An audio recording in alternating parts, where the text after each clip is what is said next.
gente entra na estimulação cognitiva propriamente dita. Então vamos entrar aqui na estimulação cognitiva. A estimulação, ela é uma modalidade de intervenção, ela é padronizada, mas ela é generalista, tá? E ela é capaz de desempenhar um papel importante na aprendizagem e na memória. Poxa, maravilhoso, né? Então, assim, dá super para eu trabalhar com uma pessoa saudável, né? O saudável, plenamente saudável ou saudável casual. Então, além disso, ela também oferece subsídios para o aumento da reserva cognitiva. E o que é a reserva cognitiva? É o criar novos caminhos, estruturalmente aumentar a quantidade de sinapses no nosso sistema nervoso central para ramificar mais e ampliar mais a retenção de informação. Então, eu crio novas redes neurais, basicamente, tá? E, consequentemente, isso previne o declínio cognitivo. Por quê? Gente, vamos pensar se eu estou fazendo investimento. Então, se eu estou fazendo investimento, estou colocando dinheiro no banco, né? Vou pensar numa poupança. Eu estou colocando dinheiro na poupança para usar daqui a um tempo, tá? E aí, por exemplo, vem uma crise. Então, estou eu aqui e a Kelly. Vou pegar você, Kelly, como exemplo. Eu estou juntando dinheiro e colocando na poupança. A Kelly não, tá? A Kelly não tá. Nós duas somos saudáveis.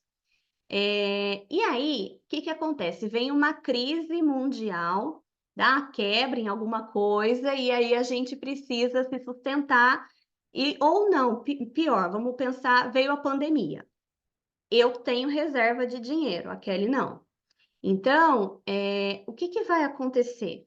Quem vai sobreviver mais tempo? Eu ou a Kelly? Eu. Por quê? Porque eu tenho mais reserva. Então, a mesma coisa com o cérebro.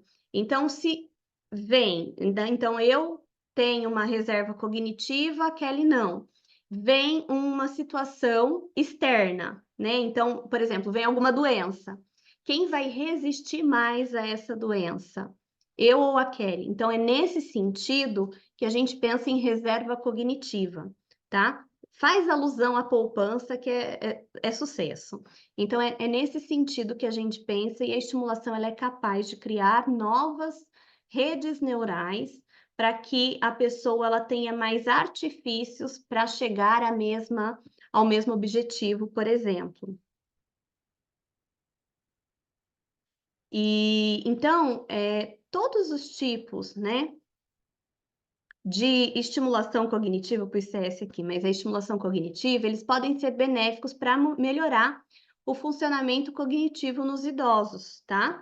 Então, existe terapia de reminiscência, orientação para a realidade, estimulação multissensorial. Pegar uma caixa, gente, escura, sabe aquelas caixas que você pode pôr a mão dentro e sentir as coisas? Então, cheiros também diferentes, só toma cuidado, que a gente já viu, né, que a pessoa pode ser alérgica e ter algum problema mais grave em relação a isso, mas trabalhar com percepção olfativa, auditiva, visual, tátil, gustativa, isso é super estimulante em relação para o nosso cérebro, tá?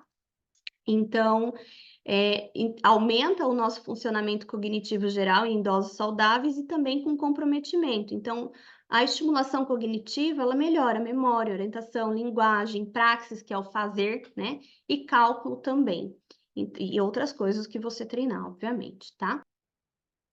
E aqui, gente, o que eu tenho que considerar, é mandatório que eu considere para fazer um programa de estimulação cognitiva.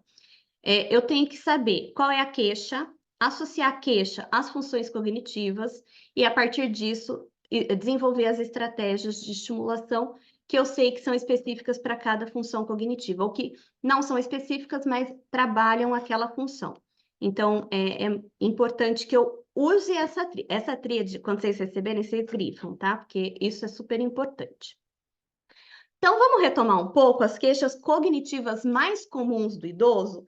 As queixas cognitivas mais comuns são esquecer nome de pessoas, onde guardou objetos, onde se realizou determinada tarefa, palavras, não guardar número de telefones e esquecer lista de compras. A partir disso, o que eu vou fazer agora com vocês? eu vou dar a queixa e falar qual é a função cognitiva que está relacionada a ela e qual é a estratégia que a gente pode usar, tá certo? Então, eu vou fazer isso para cada queixa do idoso. E aí, a partir disso, a gente vai entrar para poder montar o plano de estimulação cognitiva, no caso específico que eu vou dar para vocês. Se quiserem isso daí, vocês podem anotar, né? Ou anotar alguma coisa que eu falar que não está aqui, mas também vocês vão receber. Eu digo do anotar, que vocês vão ter que trabalhar agora, tá? Vou botar vocês para trabalhar um pouquinho, então já vão se preparando. Para esquecer nome de pessoas, quais as funções cognitivas relacionadas a, a esse processo de guardar nome de pessoas? Os sentidos, a atenção e a memória de trabalho. Então, é o que mais está relacionado ali no início. Então, a gente pensa que é no início do processo de memorização, bem no início, né?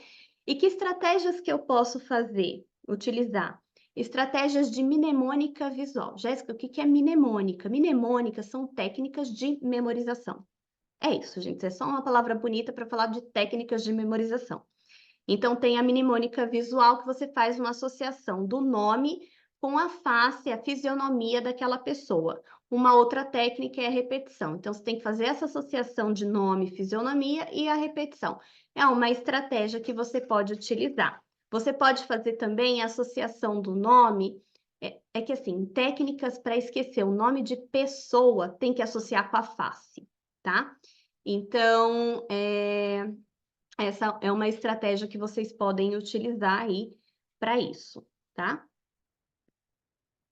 Então, aqui, por exemplo, ó, eu tenho acho que eu não lembro o nome desse jogador, gente. Ele é goleiro, foi goleiro, né? Da seleção. E aí ele tem um rosto parecido com o do Buzz, tá vendo? Então, assim, a gente faz uma associação visual. Obrigada, Adriana. Vê-se que logo eu sou maravilhosa de futebol, né? Júlio César, gente. Então, ele tem um rostinho parecido com o Buzz, vamos supor, né? Então, a gente pode fazer essa associação, tá? Dele com o Buzz em termos de fisionomia. E fazer uma associação com o nome, tá? Também. Então, não pode só a face, mas também tem que ter algo que remeta ao nome da pessoa, né? Então, assim, algo que Júlio César pode lembrar de Buzz Lightyear, não sei, de repente a sonoridade, alguma coisa nesse sentido, e também a associação da face. Então, tem que ter uma associação visual e vai ter que ter uma associação sonora com o nome que faça sentido de alguma maneira, ou o visual, mas que o visual que eu estou vislumbrando relembre aquela pessoa. Então, por exemplo, aqui, ó, o Michelin, né? Lembra o bonequinho? Então, se você faz uma associação também, se eu mostrasse para vocês só essa menininha, automaticamente vocês lembrariam do Michelin, né? Por quê? Porque é cheio de gominho, assim, né? Então, seria uma associação fácil de fazer. Então, quando a gente vai fazer uma estratégia de associação de nome de pessoas, a gente pode utilizar, se utilizar desta forma, tá? Então, esquecer onde guardou as coisas, né? Os objetos. Quais são as funções cognitivas relacionadas a isso? Atenção, memória retrospectiva, memória antiga, memória declarativa episódica, o eu no mundo, onde eu coloquei, lembra do eu, né? Então, coisa boa, Raquel. Então, você pega as estratégias da sua sogra, porque você pode, inclusive, usar as estratégias dela, o que ela usa de estratégia para ver se é funcional para outras pessoas também, né? Então, aqui, ó, não esqueceram de guardar as coisas, ela está relacionada à atenção, memória retrospectiva, memória declarativa episódica. Então, lembra que a memória declarativa episódica eu posso ter uma alteraçãozinha com o processo de envelhecimento também normal? Então, é por isso que a gente pode esquecer onde guardou as coisas, tá? Isso também está relacionado à parte atencional, então toma cuidado. Bom, estratégia autoinstrucional é uma estratégia que a gente pode utilizar para melhor autocontrole da atenção. Que outra estratégia eu colocaria aqui? Estratégia de respiração, meditação guiada, mindfulness, tá? Volta essa pessoa para o presente. Por quê? Para treinar a atenção dela, porque a atenção é o primeiro componente aqui que pode estar prejudicado quando eu estou esquecendo onde eu guardo as coisas. Então, organizar é muito importante, determinar espaços específicos para cada coisa, locais específicos para cada coisa. E você pode fazer isso junto com a pessoa, ou no individual ou no em grupo. Ou no em grupo, não, ou em grupo, tá? Agora, esquecer se eu realizei determinada tarefa. Ah, perdão, gente, aqui, ó. Não, tá certo. Nada não, é na próxima. Se eu realizei determinada tarefa, quais são as funções cognitivas envolvidas? Também. Só que aqui, além das outras, entra a memória imediata, tá? O que que é isso, Jéssica? Memória de trabalho, ok? Então, a estratégia também é uma estratégia autoinstrucional. Para e fala, né? Pode falar em voz alta, pode pôr post-it. O que que eu estou fazendo agora? O que eu estava fazendo antes disso? O que eu vou fazer depois disso? Ensinar a pessoa a trabalhar essa estratégia autoinstrucional, coloca ela no presente e faz com que ela perceba e faça uma retrospectiva, e isso gera repetição do que ela está fazendo, do que ela fez e do que ela vai fazer. Dali um tempo, ela faz de novo, repete de novo essa sequência de respostas, porque isso faz com que ela vá mantendo as informações no cérebro. Outra possibilidade é depois de noite, antes de dormir, já fazer uma anotação de tudo que foi feito no dia. E já também planejar o que tem que ser feito no dia seguinte. Veja, planejar, organizar. O que é? Função executiva, tá? Então, tem muita função executiva ali envolvida. Então, tem atenção, tem memória declarativa episódica, tem a memória imediata, que é a memória de trabalho, memória retrospectiva, que é aquela antiga. Então, faça associações também para saber o que foi feito, né? Então, tá difícil de evocar o que foi feito e se foi feito ou não. Por quê? Porque nem entrou. Se ela tem dificuldade de realizar, saber se foi feito ou não, provavelmente não entrou a informação. E se entrou, está com dificuldade de recuperação. Por quê? E aí tem que entender o porquê a gente pode entender por avaliação. Então, esqueci se eu fechei a porta de casa, esqueci se eu deixei o fogão aberto ou ligado, né?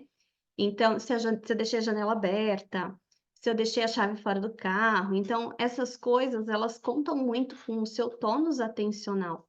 Assim como aqui, esqueci onde guardou, eu também colocaria aqui técnicas que te trazem para o presente, né? Para que diminuam como fala, meu Deus do céu? A ansiedade. Então, pode ser que seja uma pessoa mais ansiosa, né? Pode ser que seja uma pessoa ou tenha sintomas mais de tristeza, tudo isso impacta aqui. E aí você descobre isso em avaliações, tá? E aí, no caso, colocaria avaliações de humor também, tá certo? Se for no individual, no coletivo fica muito difícil fazer tudo.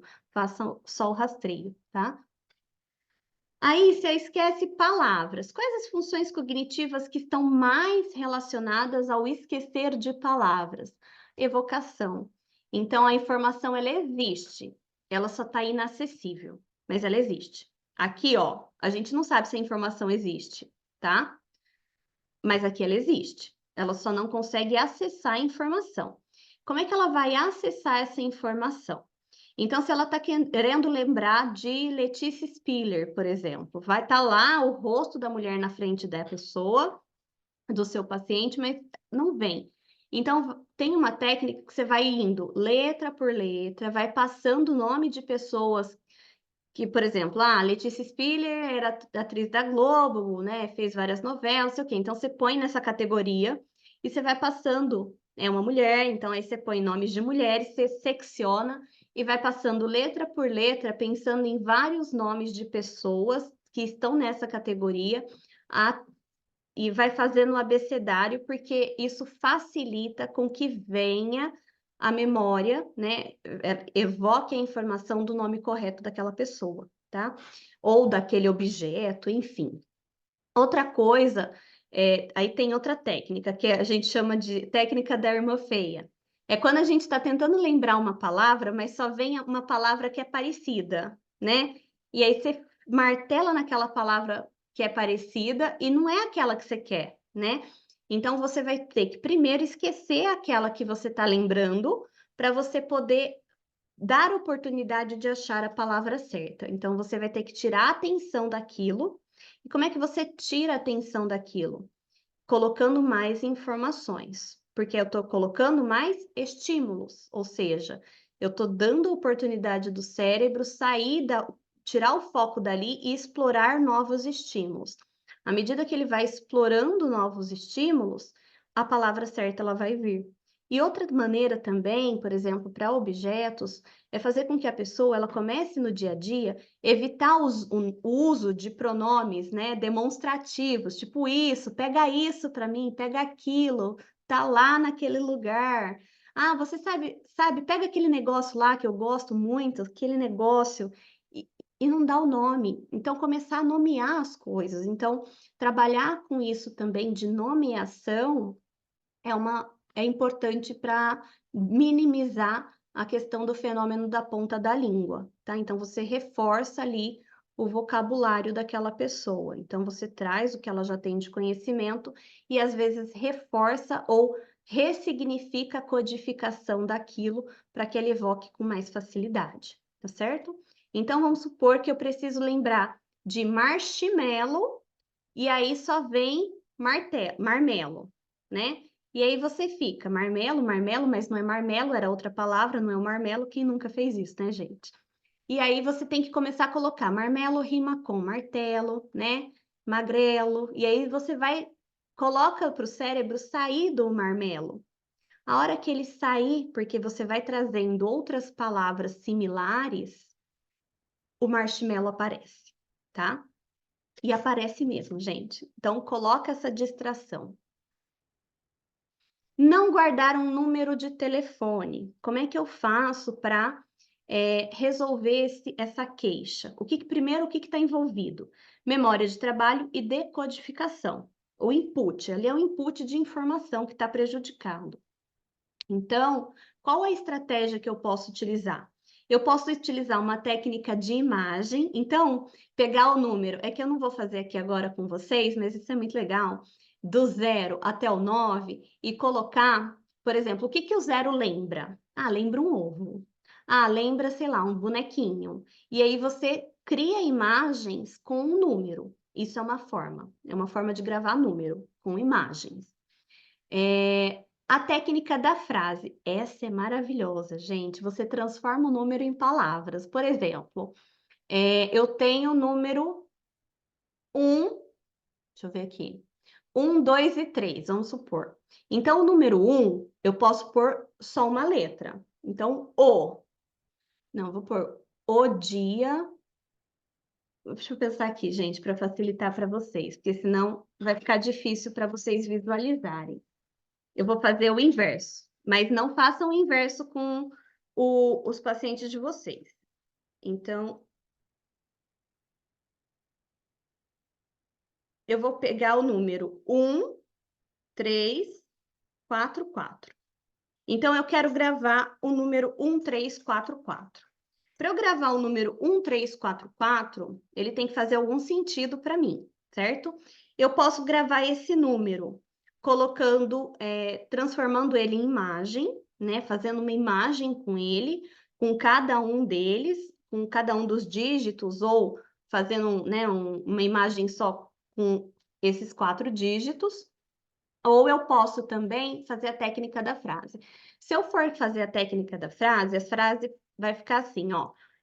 O, que é uma letra só, então representa o número 1. Dia tem 3 letras, então representa o número 3. O dia, 1, 3. Está tem 4 letras, está. Então representa o número 4. Belo, então belo tem 4 letras, também representa o número 4. Então, 1, 3, 4, 4, certo? É uma forma de eu transformar número em frase, tá? E aí eu gravo, porque assim, o nosso cérebro grava mais fácil palavras, letras, comunicação, né? Linguagem. É mais fácil para o nosso cérebro, porque é mais inato, né? Nosso. Então, o número é um código mais difícil de guardar. Claro, tem, né, exceções para tudo. E tem a técnica de conteúdo pessoal. Então, assim, vamos supor que a pessoa vai falar, sei lá, nasci em 1945, poxa, 1945, época da guerra, né? Uma época marcante. Então, eu dou significado para aquilo.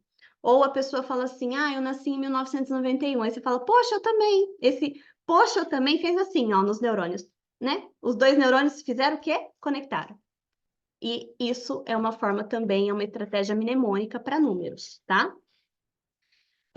Bom, aqui tem, então, escrever de 0 a 9 e falar o que lembra o número, gravar o aniversário da pessoa ao lado, você pode fazer, formando frases, olha que legal. Gravar o número de telefone da pessoa por meio de uma relação emocional, então você vai ter que fazer em pares, né? Porque não tem uma relação emocional com 10 dígitos, né?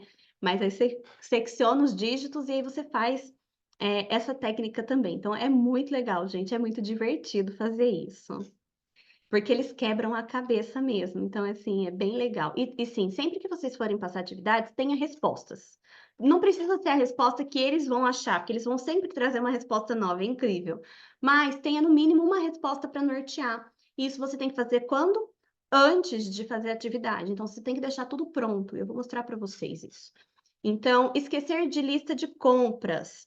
Funções cognitivas, memória de trabalho e decodificação também. Então, eu já mostrei para vocês, eu já fiz até o teste com vocês, das listas lá de palavras, por exemplo. Poderia ser uma lista de compras. Então, associação, categorização, imagem mental, criar uma imagem na cabeça com aquelas compras, fazer categorização, que eu mostrei para vocês, ou fazer uma alusão, uma associação, colocar em ordem alfabética, é um tipo de categorização.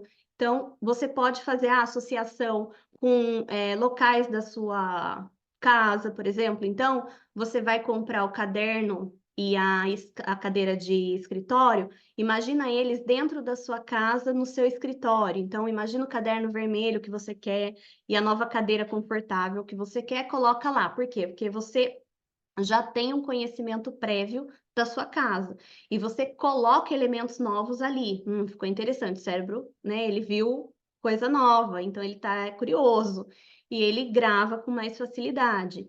Então, eu comprei alguns alimentos que eu preciso pôr na geladeira. Então, na minha geladeira, se é organizada, eu sei que está faltando ovo ali porque eu queria colocar o ovo ali. Então, você está colocando o item da lista, claro, se você vai fazer mercado mensal, gente, faz a lista, né? Leva a lista. Tem gente que gosta de passear no mercado e vai vendo o que está faltando e vai comprando, né? E tem gente que leva a lista. Mas se for uma compra grande, esquece, né? Leva uma lista. Mas para ensiná-los a isso, pega uma lista menor e ensina como é que pode ser feito. Tem gente que vai decorar 20, 30 itens da lista, não tem problema, é possível? É possível, o infinito é possível, tá? Então, nesse caso, aí vocês podem ensinar esses tipos de técnicas, técnicas que eu crio imagem associando com localização em relação ao espaço que eu já conheço, que eu crio técnicas fazendo associação com alguma coisa que eu gosto, me imaginando, criando uma imagem mental de minha, cozinhando alguma coisa que eu quero cozinhar para as pessoas que eu quero cozinhar, me coloco na cena fazendo categorização ou por ordem alfabética, ou pelas seções do mercado, que você já sabe que né, você costuma comprar no mercado só, ou por categorias dos itens, dos próprios itens, enfim. Existe uma série de estratégias, quer dizer, dentro dessas estratégias existem várias possibilidades de atuação.